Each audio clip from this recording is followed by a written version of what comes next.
दोस्तों, इस वीडियो में आप देखेंगे 2023 की एक सुपरहिट ब्लॉकबस्टर फिल्म जिसकी कहानी 1993 के दौरान चाइना से रसिया की ट्रेन में दुनिया की सबसे बड़ी डकैती करने वाले शातिर लुटेरों का पर्दाफाश करने के मिशन पर आधारित है। सच्ची घटना पर आधारित ये फिल्म एक्शन, एडवेंचर और सस्पेंस से भरपूर है। दोस्तों, चाइना के अलावा किसी दूसरे देश में ना तो ये मूवी अभी रिलीज हुई है और ना ही ये फिल्म इंग्लिश और हिंदी में डब हुई है, इसलिए वीडियो को पूरा आखिरी तक जरूर देखें क्योंकि इस धमाकेदार मूवी में आपको बहुत मजा आने वाला है। अब कहानी शुरू करते हैं। साल था 1993 का। चीन के बीजिंग शहर से रूस के मॉस्को जा रही एक ट्रेन केथी को दिखाया जाता है। इस ट्रेन में ज्यादातर अमीर और बड़े बिजनेसमैन ही सवार थे। ट्रेन के अंदर एक खूबसूरत लड़की हर कंपार्टमेंट के पास से गुजरते हुए उसमें बैठे लोगों को ध्यान से ऑब्जर्व कर रही होती है। कुछ रईस उसे रिझाने की कोशिश भी करते हैं पर वो आगे बढ़कर अपनी सीट पर बैठ जाती है और एक पर्ची पर ट्रेन में बैठे रईस और बिजनेसमैन लोगों का सीट नंबर नोट कर लेती है। वहीं पास में एक दूसरी लड़की और उसके कुछ साथी बैठकर एक बिजनेसमैन और उसकी पत्नी को घूर रहे होते हैं। थोड़ा आगे बढ़ने पर वो ट्रेन एक स्टेशन पर रुकती है।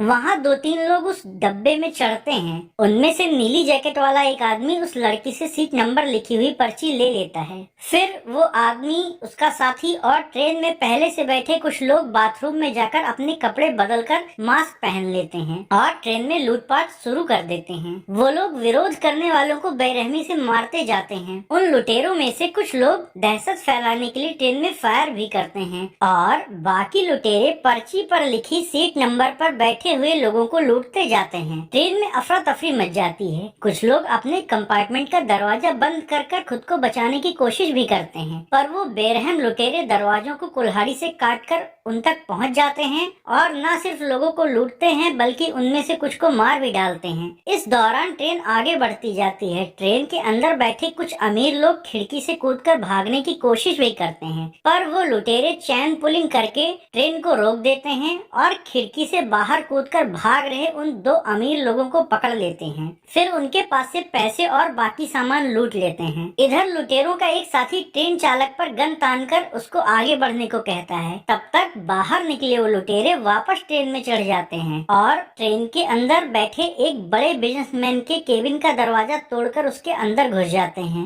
उस बिजनेसमैन की बीवी ने लुटेरों के खौफ से पैसे अपने कपड़ों में छिपा लिए थे। लुटेरों की गैंग की एक लड़की उसके कपड़े फाड़कर पैसे निकाल लेती है और उसको पीटती भी है। अब उन लुटेरों का एक साथी बिजनेसमैन को बाहर करके केबिन का दरवाजा बंद कर लेता है और एक दूसरा लुटेरा चलती ट्रेन में उसकी इज्जत लूट लेता है। आखिरकार ये ट्रेन मॉस्को पहुंच जाती है। अगली सीन में चीन का बीजिंग शहर दिखाया जाता है जहां उन लुटेरों में से एक लूटे हुए माल के अपने हिस्से में से कुछ माल एक दूसरे लुटेरे को दे रहा होता है। लेकिन तभी सादे कपड़ों में एक जाबाज पुलिस ऑफिसर वांग वहां पहुंचकर उस लुटेरे का पीछा करता है। वो लुटेरा बचकर भागने की कोशिश करता है पर बाइक पर सवार ऑफिसर दौड़ाकर उसे धर दबोचता है। फिर ऊपर से गुजरती ट्रेन से उस लुटेरे की फट जाती है जिसके बाद ऑफिसर वांग उसको पकड़कर पुलिस स्टेशन ले जाता है। उसी रात सीनियर पुलिस कमिश्नर ऑफिसर वांग से कहता है, रक्षा मंत्री ने तुम्हें तत्काल मिलने बुलाया है। अब वांग कमिश्नर के साथ मंत्री के आवास पर पहुंच जाता है। वहां एक हाई लेवल सिक्योरिटी मीटिंग चल रही होती है जहां सिक्योरिटी चीफ वहां मौजूद सभी डिपार्टमेंट के सिक्योरिटी ऑफिसर से बताते हैं कि केथरी ट्रेन डकैती की वजह से हमारे देश चीन की बहुत बदनामी हुई है और इससे न सिर्फ चीन और रूस के बीच बिजनेस प्रभावित हुआ है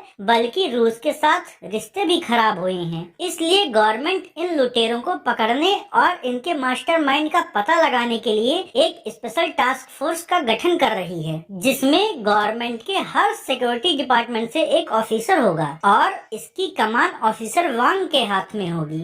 फिर कमिश्नर वांग से कहता है, इस मिशन में रूस में मौजूद चीनी दूतावास के अधिकारी तुम्हारी टीम की पूरी हेल्प करेंगे। अगले सीन में वांग उस पकड़े गए लुटेरे से पूछताछ करता है। वो लुटेरा कहता है, मैं तो इस लूट का एक छोटा सा किरदार हूँ। मैंने ये सब डी नाम के एक शख्स के कहने पर मजबूरी में किया। मैं बस छोटी मोटी चोरियां करता था और वो माल पहुँचाने में मॉस्को जा रहा था। पर मुझे बताया गया कि केथरी ट्रेन में एक लड़की के पास सभी रईसों की लिस्ट होगी, उनके पास से लूट करनी है। वोंग कहता है डी का पूरा नाम क्या है? वो लुटेरा कहता है कि मैं नहीं जानता। इसके बाद वोंग स्पेशल ऑफिसर्स की टीम के साथ K3 ट्रेन लूट का पर्दाफाश करने उसी ट्रेन में सवार होकर मॉस्को के लिए निकल पड़ता है। इन्वेस्टिगेशन टीम के सभी लोग एक दूसरे को अपना परिचय देते हैं और ट्रेन मॉस्को के लिए आगे बढ़ती जाती है। इस दौरान ट्रेन के अंदर छानबीन कर रहे वोंग को वो पर्ची मिलती है जिस पर लूट के दौरान उस लड़की ने सीट नंबर लिखा था। उस बोगी में लुटेरों के लिए काम करने वाली वो लड़की भी होती है और वो फिर से रईसों और बिजनेसमैन लोगों का सीट नंबर नोट कर रही होती है। वोंग को उस पर शक होता है। वो उसके पास सिगरेट जलाने के बहाने जाता है और उसके बैग से वो पर्ची निकाल लेता है। इसी बीच उस ट्रेन में मौजूद लुटेरे लोगों को लूटना शुरू कर देते हैं, जिससे इन्वेस्टिगेशन टीम के साथ उनकी लड़ाई शुरू हो जाती है और ट्रेन में अफरा तफरी मच जाती है। टीम के लोगों और लुटेरों के बीच जोरदार भिड़ंत होती है। इस दौरान ऑफिसर्स उनमें से कुछ लुटेरों की जमकर धुलाई करते हैं। अगले स्टेशन पर वो लुटेरे उतर जाते हैं, पर वोंग और उसके साथी उन पर नजर बनाए रखते हैं। फिर अगली सीन में मॉस्को के एक म्यूजिक शो में बैठे डी को आकर उसका एक साथी बताता है कि हमारे लोगों पर ट्रेन में हमला हुआ है। हमला करने वाले बीजिंग शहर से हैं और शायद वो लोग भी लुटेरे हैं। आगे की सीट पर बैठा एक आदमी म्यूजिक प्रोग्राम के दौरान उन्हें बात करने से टोकता है। डी वहाँ तो उसे कुछ नहीं कहता, पर शो खत्म होने पर वो उसके रूम में जाकर उसे मार डालता है। इसके बाद हमें मॉस्को की एक पुरानी वीरान फैक्ट्री में शहर के एक कुख्यात स्मगलर लुटेरे वसीली को दिखाया जाता है। उधर दूसरी ओर मॉस्को स्टेशन पर चीनी दूतावास के अधिकारी इन्वेस्टिगेशन टीम के लोगों को रिसीव करने आते हैं। लुटेरों की साथी लड़की वसीली के साथ वांग और उसके साथियों का पीछा करती है। इन लोगों को नहीं पता होता कि वांग और बाकी लोग अंडरकवर एजेंट हैं। वांग को साइड मिरर में दिख जाता है कि उनका पीछा किया जा रहा है। आखिरकार वो लोग वहाँ से अपने दूतावास द्वारा दिए गए आवास पर पहुँच जाते हैं और वसीली उस लड़की को उसके अपार्टमेंट पर छोड़ देता है। अगले दिन वांग अपने एक दोस्त से मिलता है जो कि मॉस्को के सिक्योरिटी डिपार्टमेंट का इंचार्ज होता है। वो वोंग को इस मामले में मदद करने का वादा करता है। अगले सीन में लुटेरों की साथी लड़की अपने बॉयफ्रेंड और डी के सबसे करीबी आदमी डोसू से पूछती है कि बॉस, डी और वसीली फिर से एक साथ काम करने लगे हैं क्या? डोसू कहता है हाँ। इधर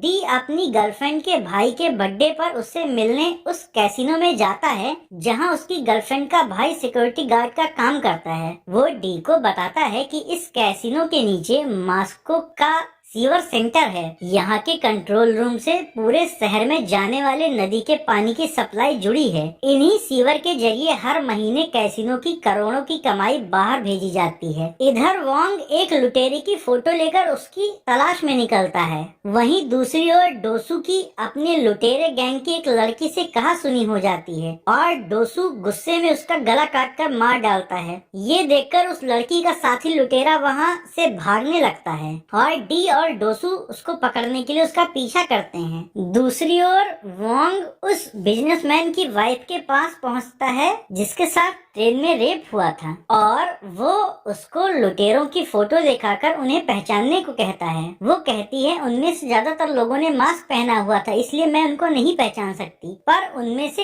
एक शख्स वॉकमैन पर म्यूजिशियन सोस्ता के गाने सुन रहा था। अगले सीन में डी अपने करीबी डोसू के साथ वसीली के पास जाता है और उससे कहता है हमने स्मगलिंग का काफी काम एक साथ किया है और तुम भले ही ट्रेन लूट में शामिल नहीं थे, पर मैं चाहता हूँ तुम हमारे साथ मॉस्को का वाटर पैलेस कैसीनो लूटने में शामिल हो क्योंकि वहाँ हमें काफी माल मिलेगा और फिर हम साइप्रस भाग जाएंगे। वसूली कहता है मेरी उम्र अब ज्यादा हो चुकी है इसलिए मैं ये काम नहीं कर पाऊंगा। इस पर डी वसूली को उसकी खोई हुई बेटी लिली की फोटो दिखाकर पूछता है क्या तुम मुझसे मिलना नहीं चाहोगे? वसीली पूछता है कि कहाँ है वो? डी कहता है एक बार तुम कैसीनो लूटने में हमारा साथ दो और तुम्हें तुम्हारी बेटी मिल जाएगी।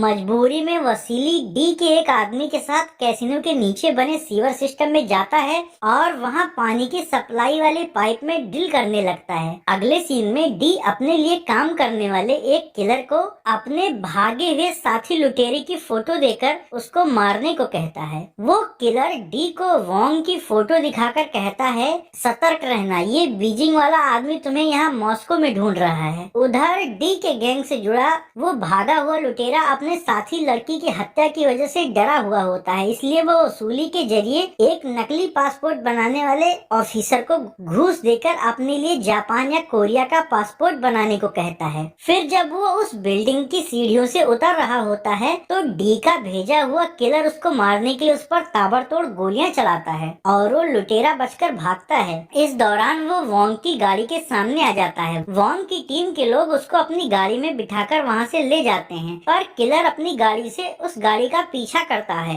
और गोलियां चलाना जारी रखता है। वो लुटेरा वोंग से कहता है कि इस किलर को डी ने भेजा है। डी इस समय कुछ बड़ा प्लान कर रहा है। इस बीच वो किलर उनकी गाड़ी का पीछा करता है और रास्ते की चीजों को ठोकर मारता जाता है, लेकिन तभी दोनों की गाड़ी चौराहे की एक मूर्ति से टकराकर क्षतिग्रस्त हो जाती है और वहाँ लोगों की भीड़ इकट्ठा होने लगती है। इसके बाद वोंग अपने साथियों के साथ लुटेरों के बताए हुए कैसीनो में जाता है और वहाँ सीवर के अंदर की जांच पड़ताल करता है। इधर डी भी अपने गैंग के लोगों के साथ कैसीनो के नीचे सीवर में वसीली द्वारा किए गए ड्रिल का निरीक्षण करने जाता है। अगले दिन वोंग और उसके साथी लेदर जैकेट वाली उस लड़की झेन और वसीली का पीछा करते हैं, पर वो उन्हें झांसा देकर बचकर निकल जाती है। इधर वोंग का रूसी ऑफिसर दोस्त उसे उस महिला से मिलाता है जिसके हस्बैंड की हत्या डी ने सोचता म्यूजिक प्रोग्राम वाले दिन की थी। वोंग अब समझ जाता है कि डी को सोचता का म्यूजिक बहुत पसंद है, इसलिए सोचता के अगले म्यूजिक प्रोग्राम के दिन वो अपनी टीम के साथ डी को पकड़ने वहाँ पहले से ही मौजूद होता है। डी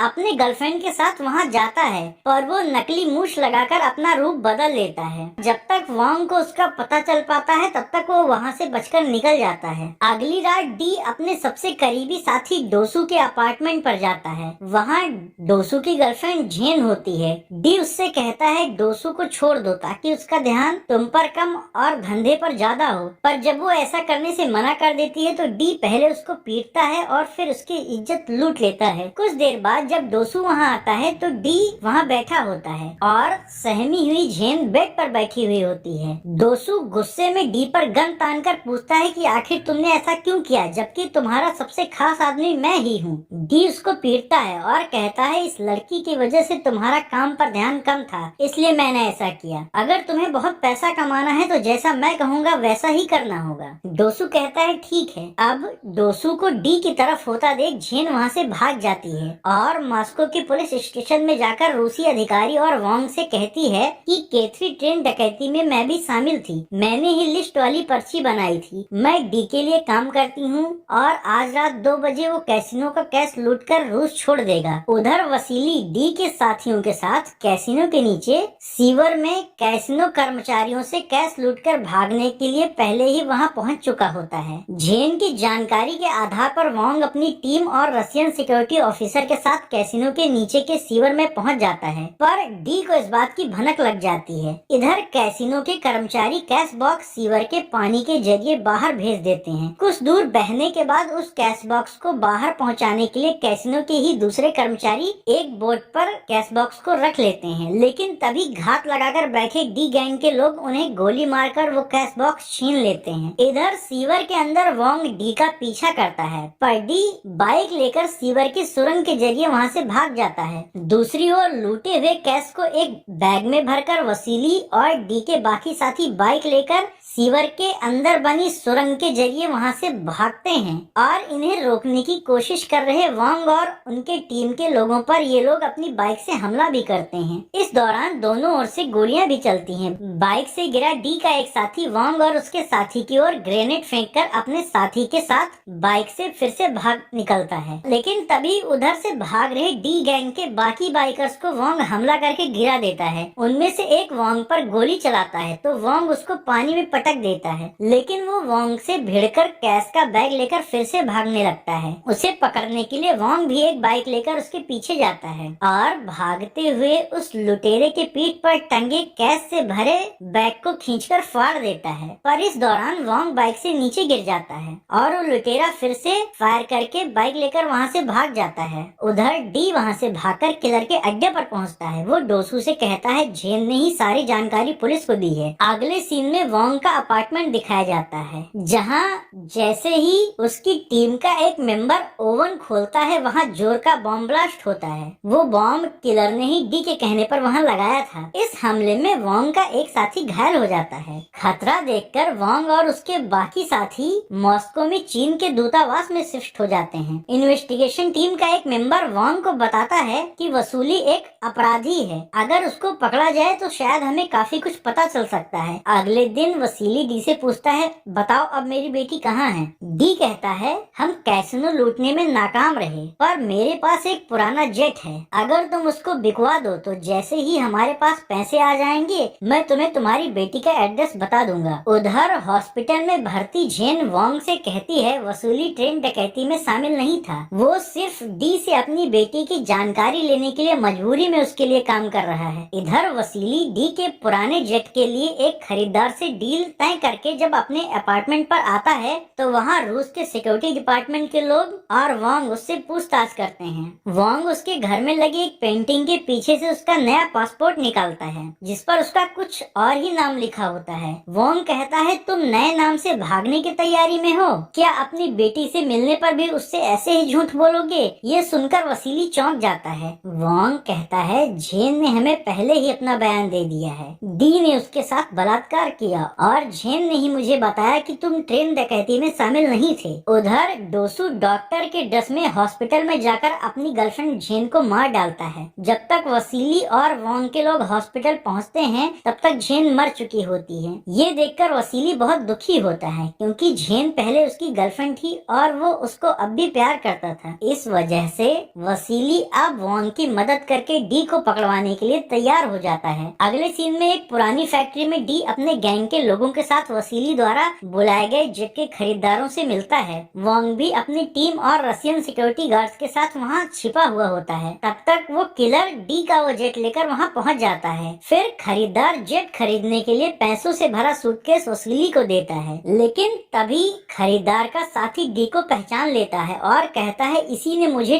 K3 ट्रेन में लूटा था। इतना सुनते ही डी डीलर के उस साथी को गोली मार देता है और भागने की कोशिश करता है। अब दोनों ओर से गोलियां चलने लगती हैं। इधर वांग और सिक्योरिटी गार्ड्स भी डी के गैंग के लोगों पर गोलियां चलाने लगते। इस दौरान डी पैसों से भरा सूटकेस लेकर गोलियां चलाते हुए वहां से बचकर भागने की कोशिश में लगा रहता है। इस गोलीबारी में काफी लोग घायल होते हैं। वसीली भी डी के लोगों को मारने के लिए उन पर गोलियां चला रहा होता है। इधर डी का साथी किलर जेट पर चढ़ जाता है और उधर भाग रहे डी पर वसीली ताबड़तोड़ गोलियां चलाता है। जवाब में डी भी खुद को बचाता हुआ वसूली पर फायर करता है। वसीली डी को पकड़कर उससे पैसों का सूटकेस छीनने लगता है, लेकिन डी भागकर उस स्टार्ट हो रहे जेट पर चढ़ जाता है जिसको उसका किलर साथी उड़ाने वाला होता है। अब वसीली टेक ऑफ करने से पहले रनवे पर एक गाड़ी से उस जेट का रास्ता रोकने की कोशिश करता है। इस दौरान वांग उस जेट पर चढ़ने की कोशिश करता है। डी किलर से कहता है, जेट को अभी उड़ाओ। किलर कहता है, बिना रनवे पूरा किए उड़ाना खतरनाक है। इधर वसीली गाड़ी को जेट के पहिए के आगे लगा देता है जिससे जेट अटकने लगता है, पर डी की जिद की वजह से जैसे ही किलर जेट उड़ाता है जेट एक खंबे से टकराकर दुर्घटनाग्रस्त हो जाता है। तब तक रशियन सिक्योरिटी फोर्स भी वहां पहुंच जाती है। इस दुर्घटना में किलर तो मारा जाता है और डी घायल हो जाता है। वसूली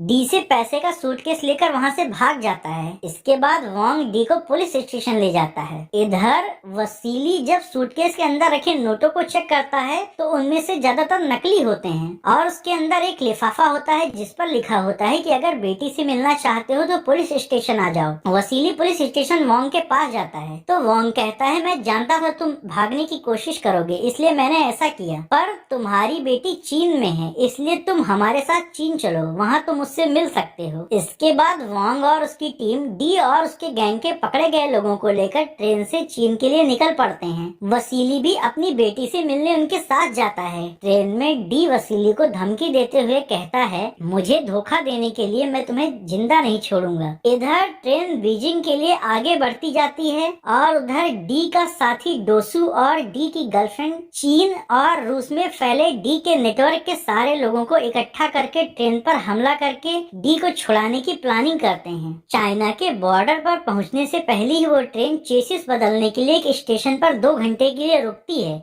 डोसू और उसके गैंग के लोगों को ये बात पता थी, इसीलिए जब ट्रेन वहाँ रुकती है और उसकी चेसिस बदली जाने लगती है, इसी दौरान डोसू अपने गैंग के तमाम लोगों के साथ कई गाड़ियों में सवार होकर वहाँ पहुँच जाता है और गोलीबारी करके वहाँ दहशत फैलाने लगता है। फिर वो उस ट्रेन के इंजन के पास एक कार में बॉम्ब ब्लास्ट कर देता है ताकि ट्रेन ट्रेन वहाँ से आगे न जा सके। उसके गैंग के बाकी लोग भी खिड़कियाँ तोड़कर बाइक से वहाँ पहुँच जाते हैं। अब डोसू माइक से घोषणा करता है कि सभी यात्री ट्रेन से बाहर आकर घुटनों के बल बैठ जाएं। उसके गैंग के बाकी लोग हर डब्बे में घुसकर डी की तलाश करने लगते हैं। ये देखकर वोंग डी के हाथ की हथकड़ी अपने कलाई से बांध लेता है ताकि वो भागने ना पाए। वहाँ चारों ओर अफरा तफरी मच जाती है और वसीली वोंग से कहता है, मेरी हथकड़ी खोल दो क्योंकि इन लोगों की संख्या बहुत ज्यादा है और तुम लोग बहुत कम हो। इधर ट्रेन में डोसू के गैंग के लोग हथियार के बल पर सभी ट्रेन यात्रियों को बाहर उतारकर उन्हें बंधक बना लेते हैं, जबकि वोंग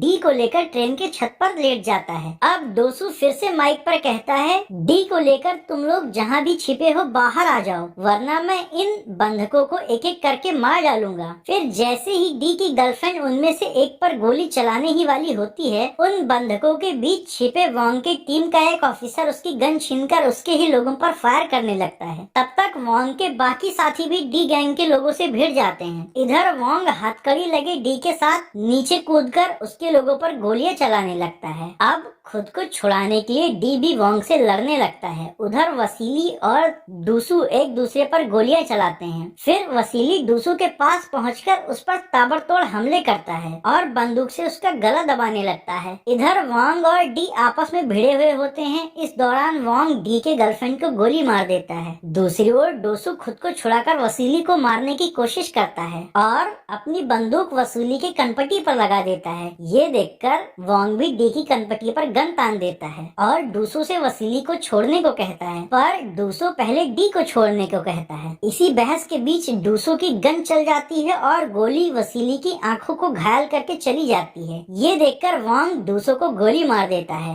अब वोंग के टीम के लोग डी को पकड़ लेते हैं। आखिरकार अगले दिन वो ट्रेन बीजिंग पहुंच जाती है। मिशन मॉस्को को सफलतापूर्वक पूरा करने के लिए वहां वोंग और उसकी टीम का भव्य स्वागत होता है। वसीली अपनी बेटी से मिलता तो है, पर अंधा हो जाने की वजह से वो उसको देख नहीं पाता। इस तरह एक्शन एडवेंचर से भरपूर ये फिल्म यहीं खत्म हो जाती है। अगर आपको भी ये कहानी पसंद आई हो तो वीडियो को लाइक और